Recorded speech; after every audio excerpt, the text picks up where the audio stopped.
अल्हम्दुलिल्लाहि रब्बिल आलमीन वस्सलातु वस्सलामु अला रसूलिल करीम अस्सलामु अलल हुसैन व अला अली इब्नुल हुसैन व अला अस्हाबिल हुसैन व अला इख्वातिल हुसैन व अला बनातिल हुसैन सल्लल्लाहु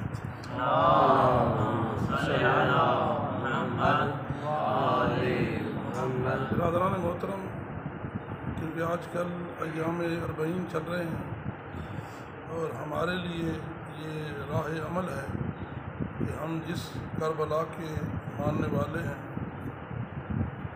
और जिस मकतल में ये कुर्बानी हुई उसकी तरवीज के अय्याम हैं।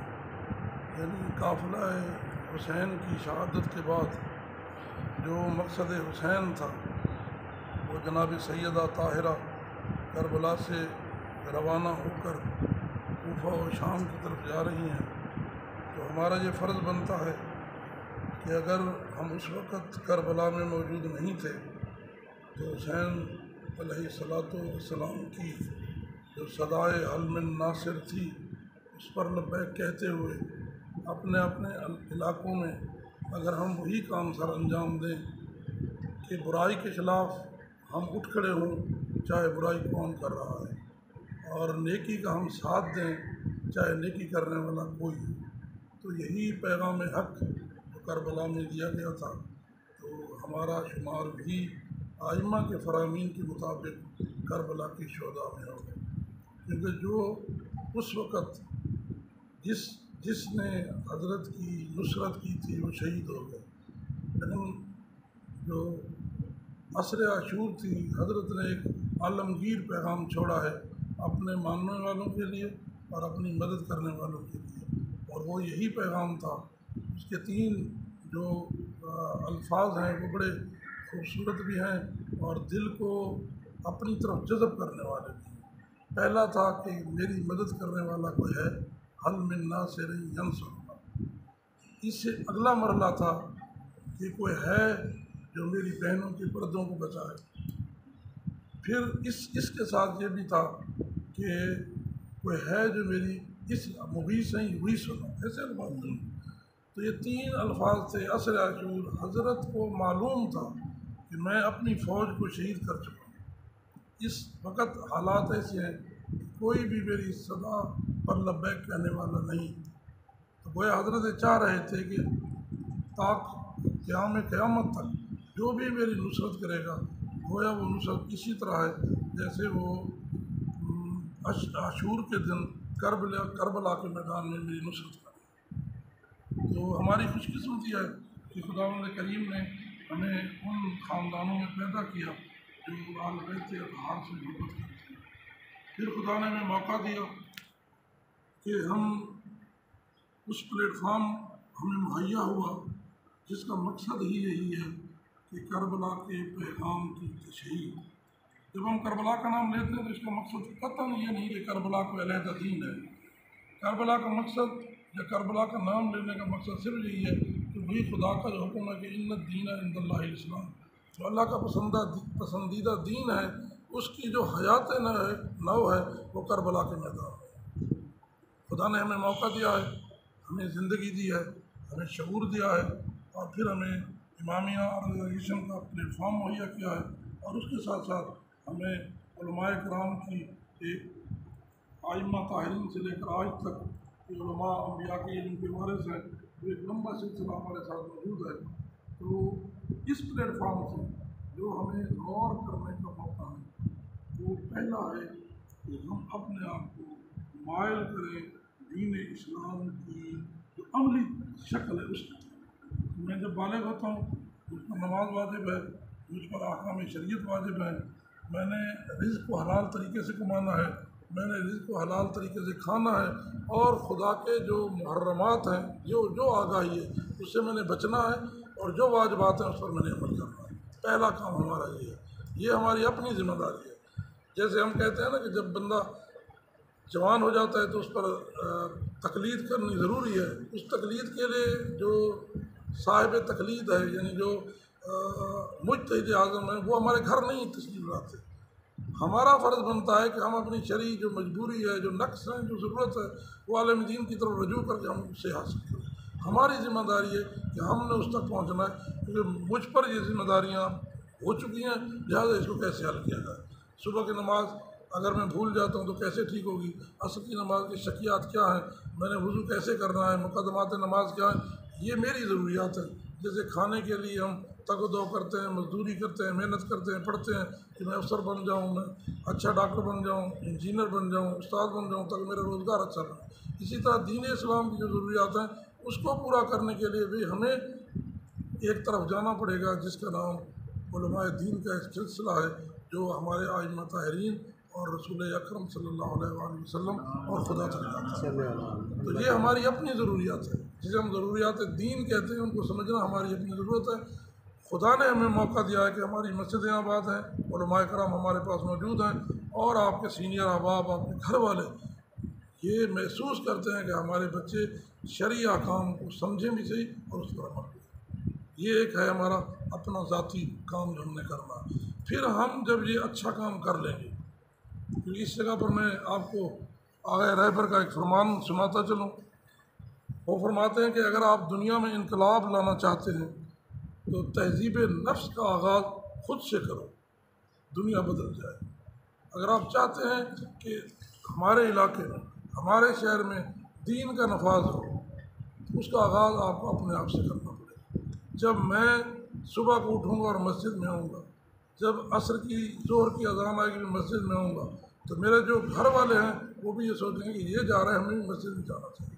तो इसका मतलब है कि गोया आपने जब अपने अंदर इनकलाब पैदा किया है, तो आपने गोया मुआशरे के अंदर इनकलाब पैदा किया है। तहज़ीब नफ्स, नफ्स को समझना, उस पर अमल करना, वो हमारा अपने अख्तियार है। तंजीमें, मजालिस, मसाजिद हमें माइल करती हैं, हमें समझाती हैं, करना हमने खुद है। अज़ान आती है, वो एक पैगाम है कि नेक काम, हय्या अला खैरिल अमल, नेक काम की तरफ आओ। अब इमाम मस्जिद में घर से आपको उठा कर नहीं ले आना। जब आपके अंदर इतना शऊर होगा कि नेक अमल गोया मस्जिद में हो रहा है, तो मुझे जाना चाहिए। तो तहज़ीब नफ्स जब हम हासिल कर लेंगे, फिर हमारे जो मुआशरे की तश्कील है वो अच्छी है। इमामी ऑर्गेनाइजेशन पाकिस्तान इसी काम को आगे बढ़ाने के लिए काम कर रहे हैं। ये दीन का मकसद नहीं है, ये ज़हन में रखना। इमामिया ऑर्गेनाइजेशन पाकिस्तान मकसद दीन नहीं है, दीन को हासिल करने का एक छोटा सा प्लेटफॉर्म है। आप इस कश्ती पर सवार होकर दरिया को अबूर करना चाहते हैं तो आपके लिए भलाई है, हम आपको खुशामदेद कहते हैं और आपके साथ हैं। अगर आपको कोई अच्छा तरीका और मिलता है और आप दीन का काम अच्छे अंदाज से कर रहे हैं, उसमें किसी को कोई तकलीफ़ नहीं है कि आप मस्जिद में आ रहे हैं, हमारे कहने पर आए, इमाम मस्जिद के कहने पर आए, घर वालों के कहने पर आए, गोया कोई आपको आगाह कर रहा है कि आपने नेक काम करना। तो उनमें से एक जमात ये भी है। इसके अलावा इमामिया ऑर्गेनाइजेशन पाकिस्तान का कोई मकसद नहीं है, ना हमने कोई हुकूमत करनी है, ना हमने आपको बुलाकर आपकी वजह से कोई चीज़ हासिल करनी है। आपको ज़रिया बनाकर हर बंदा काम कर रहा है, अपना ख़र्चा खुद कर रहा है, ठीक है ना जी, कि कोई तनख्वाह नहीं ले रहा, क्योंकि हमने अपनी कब्र को रोशन करना है। तो जब बंदा कब्र को रोशन करता है तो किसी से पैसे लेकर नहीं करता, किसी के लिए काम करेगा तो नुकसान में जाएगा।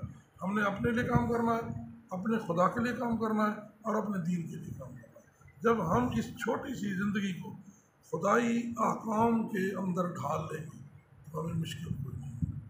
और उसकी मिसाल रास्ते में बिरादर नसीम के साथ भी शेयर कर रहा था कि आगे रहबर की एक छोटी सी कोटेशन आई हुई थी। ये सोशल मीडिया पर, सोशल मीडिया ब्लेसिंग है अगर उसको आप अच्छे अंदाज में, उस वक्त अंदाज में लें, वरना इससे बुराइयाँ भी फैल रही। तो वो क्या कह रहे थे कि आप लोगों को दीनदार नहीं होना चाहिए बल्कि दीन शनास होना चाहिए।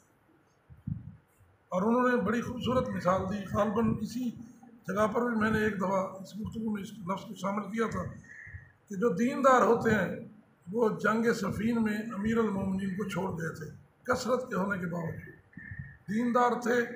इमाम को कोई पहला मानता था, कोई चौथा मानता था, इमाम की फ़ौज में शामिल थे, लेकिन इमाम के हुक्म को नहीं माना था। दीनदार थे, इमाम को छोड़ गए, लेकिन दीन शनास जो थे वो करबला के मैदान में उन्होंने हज़रत इमाम हुसैन को नहीं छोड़ा, चाहे तनहा भी थे। तो कसरत और किल्लत का जो मेयार है वो कामयाबी पर नहीं है। आप अगर थोड़े हैं और दीन शनास हैं, आप कामयाब हैं। आप अगर ज़्यादा हैं, आप दीन शनास नहीं हैं, आप नाकाम हैं। लिहाजा अपने अंदर दीन शनासी पैदा कीजिए। और दीन शनासी ये है कि आपको पता होना चाहिए कि इस वक्त मुझ पर खुदा, उसके रसूल और उसके इमाम और फिर उलमा की तरफ से मुझ पर इस दौर में मेरे ऊपर कौन सी चीज़ ज़्यादा अहमियत की हामिल है और कौन सी चीज़ कम अहमियत की हामिल है। बस इस पर अमल करते जाइए, चाहे इनफरादी तौर पर करें, चाहे इज्तिमाई तौर पर करें, चाहे तंजीम के साथ वाबस्ता होकर करें, चाहे आप अलहदा होकर करें। अलहदा भी करेंगे तो दीन में शुमार होगी, हमारे साथ मिलकर करेंगे तो दीन में शुमार होगी, लेकिन इकट्ठे होकर काम करने का फ़ायदा ये है कि ये हुक्म खुदा भी है। कुरान मजीद की एक आयत है, गालिबन वो है सूरत आल इमरान की आयत नंबर 104, वलातकुम मिनकुम जी फल्त, कि तुम में ज़रूर एक जमात ऐसी होनी चाहिए जो लोगों को भलाई की तरफ बुलाए और नेकी का हुक्म दे और बुराई से रोके। यानी इसमें भी अल्लाह ने 3 काम हम लोगों पर वाजिब करार दिए हैं। वाजिब ये नस कुरान है, इसमें कोई तशरीह की गुंजाइश नहीं है कि किसी आलिम दीन नहीं कहे कि हम कहेंगे इसको छोड़ दें इसको करें। खुदा खुद फरमा रहा है कि तुम में से ज़रूर यानी तंबीह है कि तुम में से ज़रूर एक ऐसी जमात होनी चाहिए जो लोगों को भलाई की तरफ बुलाए। पहला काम क्या है कि आपकी जमात लोगों को भलाई की तरफ बुलाएगी और नेकी का हुक्म दे। दूसरा काम आपकी जमात का क्या होगा कि वो नेकी का हुक्म देगी। ये 2 काम हैं मुस्बत जो हमने करने हैं, हमने खुद भी करने हैं, लोगों को भी इस तरफ माइल करना है। तीसरा काम जो इसमें हुक्म दिया गया है कि बुराई से रोकें। फिर खुदा ने क्या कहा कि ये 3 काम जिस बंदे के अंदर होंगे यही लोग फलाह पाने वाले। अगर आप फलाह पाने वाले बनते हैं बाहुम कुरान तो इनफरादी काम की बजाय इज्तिमाई काम को तरजीह दीजिए। एक 2 मिलकर ये काम कीजिए और अपनी क़ुव्वत का मुज़ाहरा इज्तिमाई तौर पर कीजिए।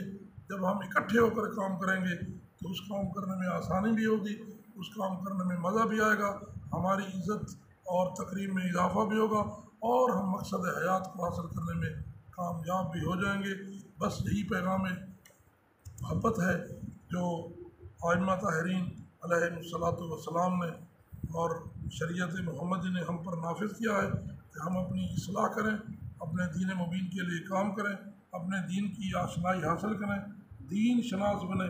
और जब भी हम दीन के लिए काम करने के लिए निकलें, मस्जिद में आएँ, मदरसे में जाएँ, मसाज अपना मजलिस करें, अज़ादारी करें, किसी की तीमारदारी करें, किसी की तशयीए जनाजा करें, किसी के अच्छे काम में उसकी अपना तारीफ़ करें, ये सब दीन के काम शुमार होते हैं। और ज़हन में ये रखना है कि मैं किसी पर एहसान नहीं कर रहा, इसमें मेरा अपना फ़ायदा है, मेरे खुदा का हुक्म है, मेरे आइम्मा ताहिरीन मुझसे राज़ी होंगे। आखिर में एक छोटा सा क्वेश्चन, और वो ये है कि एक हलमिन नासिर की सदा करबला के मैदान में सन 61 अशर आसूर में आई थी, और इस वक्त पर्दा ग़ैबत में जो वक्त का हुसैन है वो भी सदा दे रहा है कि है जो मेरी मदद करे और अल्लाह के हुक्म से मेरा ज़हूर इस दुनिया में हो जाए। तन्हाई के आलम में हमारे इमाम ज़मा इस वक्त कर्ब की हालत में है कि मेरे मानने वाले जब कोई बुराई की तरफ माइल होता है तो हमारे इमाम ज़मा रोते हैं, और जब वो नेक काम करते हैं तो वो खुश भी होते हैं और उसकी तारीफ़ भी करते हैं। और इस इंतज़ार में मौलाना साहब मौजूद हैं कि इमाम ज़मा अलैहिस्सलातु वस्सलाम की जो आमद है, जो ज़हूर है, उसकी मुख्तलिफ़ वजूहात हुक्म इलाही के अलावा एक वजह ये भी है कि इमाम ज़मा के जो मददगार हैं, जो साथी हैं, जो अंसार हैं, उनकी कमी है। जब वो मतलूबा तादाद पूरी हो जाएगी, अल्लाह के हुक्म से इमाम ज़मा अलैहिस्सलातु वस्सलाम का ज़हूर हो जाएगा। लिहाजा हमें अपने इमाम को इस मुसीबत और कर्ब से निकालने के लिए अपना अपना हिस्सा डालना चाहिए। और हम अपनी अपनी जगह पर जब सारे इमाम ज़मा में शामिल होंगे तो हमारे काफ़िले की तादाद बढ़ती जाएगी और यकीनन अल्लाह अपनी नुसरत हम पर शामिल करेगा और हमारे इमाम ज़मा का ज़हूर करेगा। लिहाजा इमाम ज़मा की इमाम ज़मा को इस कर्ब से निजात दिलाने के लिए अपना अपना रोल अदा कीजिए। इमामिया रज़ियल्लाहु पाकिस्तान की जो तालीमात हैं, जो मकासद हैं, जो प्रोग्राम हैं, उसमें आप हिस्सा लीजिए। इंशाअल्लाह ताला खुदावंद करीम वो वक्त दूर नहीं है कि नज़दीक लाएगा और हम अगर ज़िंदा हुए तो यकीनन खुदा हमारी जो आरज़ुएँ हैं उनको नेकी में बदल कर इमाम ज़मा की फ़ौज में शामिल करेगा। और अगर हम दुनिया से चले गए तो हमारी इस हसरत को खुदावंद करीम कबूल फरमाएगा और रिज्जत के ज़माने में हमें वापस इमाम की हुकूमत में शामिल करेगा। इसी दुआ के साथ कि खुदावंद ताला हमें अपने हबीब के सदक़े और इमाम ज़माना की इस गैबत के सदक़े हमें नेकी करने की तौफीक दे, बुराइयों से रुकने की और नेक काम करने की तरफ हमें माइल करे और इमाम ज़माना की जो ताजील है उसकी ज़मीन साजी में हम अपना किरदार अदा कर सकें। वस्सलातु वस्सलामु अला रसूलिल्लाह।